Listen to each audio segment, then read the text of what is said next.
The truth is, we're somewhere around, we're the single bar, the double bar. Yeah. Okay. The leather helmets was when we were doing things and we weren't allowed to stop the fight. We had no rules and stuff like that. But the problem with MMA is the same as the problem with boxing. You look at the NFL.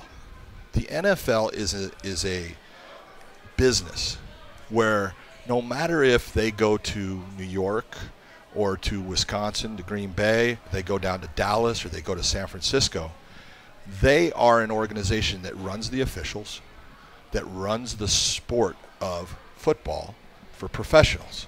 And with that, they have rules committees that meet every,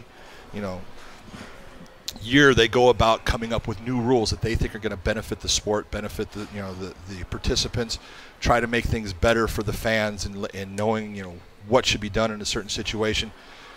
The problem with MMA is we have all of these athletic commissions, and each athletic commission is an entity unto itself. The athletic commission can unto itself do what it wants. And that's the problem that we have with MMA. It's not fair to the fighters. It's not fair to officials. It's not fair to fans. They care that they're seeing the sport that they like, and they know exactly what is allowed in that sport and what is not. But when it changes from state to state, that causes a problem for the fans, because now fans don't know what can be done. Mm-hmm. They don't know what's right, and it is a problem for fighters because fighters travel. The low-level fighters are fighting in their state, and they'll fight multiple times in their state, so they get used to that rule set.